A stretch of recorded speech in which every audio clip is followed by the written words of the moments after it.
భద్రాచలం రామయ్య దర్శనం అయ్యాక భద్రాచలంలో చూడవలసిన మరికొన్ని ముఖ్యమైన దైవ దర్శన ప్రదేశాలు. స్వయంగా సీతారాముల వారు నడియాడిన ప్రదేశం, వాళ్ళ ఆనవాళ్ళను మనం చూడవచ్చు. మాతో పాటు మీరు కూడా దర్శించుకోండి. హలో అండి, అందరికీ నమస్కారం. Welcome to Srini Satya world. Day 2 trip blog అండి. నైట్ భద్రాద్రి రామయ్య దర్శనం అయిపోయింది కదా, ఇంకా నెక్స్ట్ డే తిరగాల్సినవి భద్రాచలంలో కొన్ని ప్లేసెస్ ఉన్నాయి అని చెప్పాం కదా, సో వాటిని కూడా ఇప్పుడు మీకు కూడా చూపిస్తాము. వీడియోని ఎక్కడ స్కిప్ చేయకుండా చూడండి, చాలా బాగుంటుంది వీడియో. మీరు కూడా మాతో పాటు దర్శించుకునే భాగ్యం కూడా దక్కుతుంది. ఇంక ఎర్లీ మార్నింగ్ తొందరగానే లేచాము. కొంచెం లేడీ గ్యాంగ్ ఎక్కువ కాబట్టి రెడీ అవ్వడానికి టైం పడుతుంది కాబట్టి తొందరగా లేచి అందరము చకచకా రెడీ అయిపోయాము. మీకు ఒక డౌట్ రావచ్చు, భద్రాచలంలో కూడా ఇవే డ్రెస్సెస్ వేర్ చేశారు కదా, మళ్ళీ ఇప్పుడు ఇవేనా అని. 100లో ఒకరికైనా సరే ఈ డౌట్ రావచ్చు. మీరు అడగక ముందే నేనే క్లారిటీ ఇచ్చేస్తాను. ఎందుకంటే మేము కార్స్లో లగేజ్ పెట్టి రాజమండ్రిలో పార్క్ చేసేసామని చెప్పాను కదా, మళ్ళీ ఇక్కడి నుంచి అక్కడికి వెళ్ళడానికి చాలా లాంగ్ వస్తుందండి. వెళ్ళలేక నైట్ రామయ్య దర్శనం అయిపోగానే డ్రెస్ చేంజ్ చేసేసి ఇంకా డిన్నరు ఇంకా స్లీపింగ్ అయితే చేసాము. అదే డ్రెస్తోని డిన్నర్ చేసినా స్లీపింగ్ చేసినా అవి నెక్స్ట్ డేకి వేర్ చేయడానికి పనికిరావు.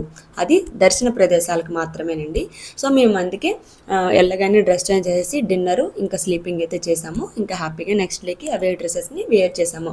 కొంచెం అడ్జస్ట్మెంట్ అంతేనండి, ఎందుకంటే మాకు తెలియక మేము మిస్టేక్ చేసాము. తెచ్చిన డ్రెస్సెస్ కూడా ఊరికే అందులో ఉండిపోయి వేర్ చేయడం కూడా అవ్వలేదు. సో ఏదోలా మనం దర్శించుకొని వెళ్ళాలి కాబట్టి ఇలా చేయడం అయితే జరిగింది. ఇంకా మేము వెళ్ళే తావులో ఒక టిఫిన్ షాప్ దగ్గర ఆపి టిఫిన్ అయితే చేసేసాం అందరమును. ఇంకా ఫైనల్గా మేము అనుకున్న భద్రాచలంలోని పర్ణశాలకైతే వచ్చేసామన్నమాట. ఇంకా వెళ్ళే తావులో ఎన్ని టాయ్స్ ఉన్నాయో చూడండి. ఇంటికి సంబంధించినవి, పిల్లలకు సంబంధించినవి, మన ఆడవాళ్ళకి సంబంధించినవి చాలా ఉన్నాయి. వెళ్తుండగానే నాకు కళ్ళన్నీ ఆటల మీద ఉన్నాయి, కానీ మా వారు నా చేపట్టుకొని ముందుకు తీసుకెళ్ళిపోతూ ఉన్నారు. దర్శనం అవని తర్వాత తీసుకుందాము అని చెప్పేసి ఇంకా పర్ణశాలకైతే వచ్చేసాము. ఇంక వెళ్ళంగానే ఆ సీతారాముల లక్ష్మణుని దర్శనం అయితే చేసుకున్నాము. దర్శనం అంటే చాలా బాగా అయ్యిందండి. డైరెక్ట్గా గర్భగుడి లోపలికి వెళ్ళాము. అక్కడ సీతారాముల మెడలో ఉన్న దండలు కూడా మా వారికి గౌరీ గారికి వేసి ఇంకా మంచిగా పూజ అయితే చేశారు.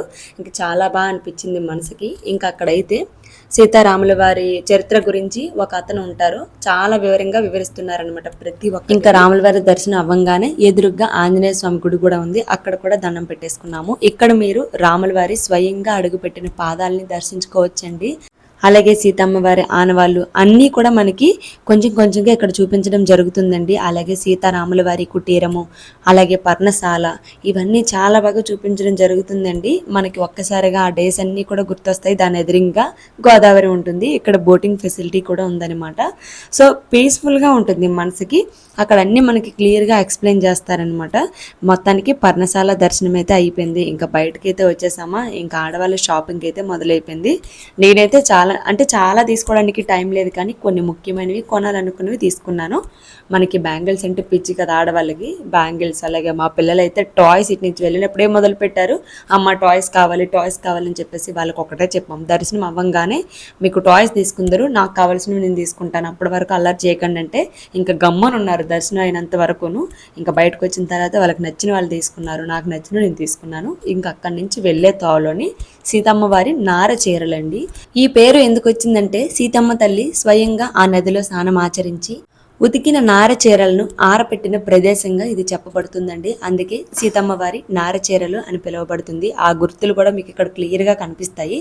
అక్కడ మనకి నారల్లాగా కనిపిస్తాయి కొండ మీద, అవే దానికి ఆనవాలండి.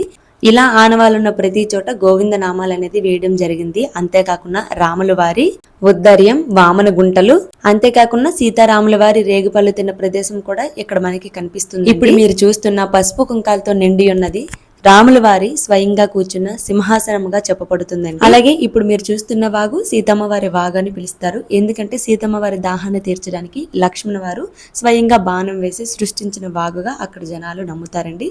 అందుకే దీనికి ఆ పేరు వచ్చింది. అసలు ఎంత చూసినా చూడాలనిపిస్తుందండి. ఎంతో ప్రత్యేకత ఉంది ఈ ప్లేస్ కి. భద్రాచలం వచ్చిన వాళ్ళు ప్రతి ఒక్కరూ దీన్ని దర్శించుకునే వెళ్తారు, అసలు మర్చిపోకండి. ఇంకా సీతమ్మ వారి నారచీరల దర్శనం అయ్యాక అక్కడ వెళ్లే తోవలోనే శ్రీ ద్వాదశి జ్యోతిర్లింగ క్షేత్రానికి వెళ్ళాము. దీన్ని చిన్న అరుణాచలం అని కూడా అంటారండి, ఎందుకంటే అన్ని శివాలయాలు ఉంటాయి. చూస్తున్న కొద్ది చూడాలనిపిస్తుంది అనమాట. ఎంట్రన్స్ లో పెద్ద సుబ్రహ్మణ్య స్వామి రూపం అయితే ఉంటుంది, మనకి వెళ్లే తోవలో కనిపిస్తుంటుంది అనమాట. చాలా మంది వెళ్తుండగానే దర్శించుకొని పర్ణశాల అలాగే సీతమ్మ వారి నార చీరలు దర్శించుకుంటూ ఉంటారు. కానీ మేము టైం లేదు, ఎక్కువ లోడ్ అయిపోతుంది పర్ణశాల దగ్గర అని చెప్పేసి ముందు అటు నుంచి వచ్చి లాస్ట్లో ఈ జ్యోతిర్లింగ క్షేత్రానికి వెళ్ళామన్నమాట. అది మన టైంని బట్టి వీలు చూసుకొని మనం దర్శించుకొని వెళ్ళొచ్చు. ప్రత్యేకమైన రోజుల్లో ప్రత్యేకమైన పూజలు అభిషేకాలు చాలా ఘనంగా చేస్తారంటండి. అందుకే దీన్ని చిన్న అరుణాచలంగా కూడా పిలుస్తారు. ఎందుకంటే జనాలు కూడా చాలా మంది దర్శనం చేసుకోవడానికి వస్తూ ఉంటారనమాట. లక్కీగా మేము వెళ్ళిన రోజు అది కూడా మధ్యాహ్నం కాబట్టి కొంచెం రష్ ఎక్కువ ఏమీ లేదు, లేదంటే చాలా మంది జనాలు ఉంటారంటండి. ఇక్కడ మీరు చూసినట్లయితే చిన్న చిన్న శివలింగాలు ఎన్ని ఉన్నాయో అసలు చూస్తున్న కొలది చూడాలనిపిస్తుంది. వెళ్ళిన ప్రతి చోట శివలింగాలే మనకు కనిపిస్తాయి. మధ్య మధ్యలో రాజరాజేశ్వరి అమ్మవారు, అలాగే శనేశ్వర స్వామి, అలాగే జ్యోతిర్లింగాలన్నీ కూడా మనకి వెళ్తూ ఉంటే ఒక్కొక్కటిగా కనిపిస్తాయి అనమాట. అన్నిటినీ దర్శించుకొని నమస్కారం చేసుకొని ముందుకైతే వెళ్ళొచ్చు. ఇంక ఇక్కడ మోక్ష మార్గం కూడా ఉంది. నేను ఫస్ట్ టైం అనమాట మోక్ష మార్గం కింద ఈ విధంగా రావడము. యాక్చువల్గా అరుణాచలంలో చాలా మంది వస్తూ ఉంటారు కదా, అరుణాచలం ప్లాన్ ఉంది మాకు.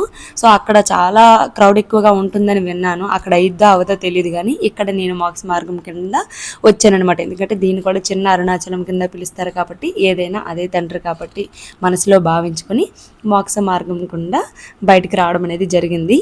ఇక్కడ మీరు చూస్తున్నట్లయితే నాగదేవత అమ్మవార్లు కూడా ఉన్నారు, అలాగే కుమారస్వామి. ఇంకొక ప్రత్యేకమైనది ఏంటంటే మనకి అరుణాచలంలో శివయ్య ఎలా అయితే అందంగా అలంకరించబడి ఉంటారో ఈ చిన్న అరుణాచలంలో కూడా అలాగనే ఉంటారండి. ఎందుకంటే అక్కడ మేము షూట్ చేయడానికి కుదరలేదు, దర్శనం అయితే చేసుకున్నాం. గర్భగుడిలోకి వెళ్ళి చాలా మంచిగా అనిపించింది అనమాట.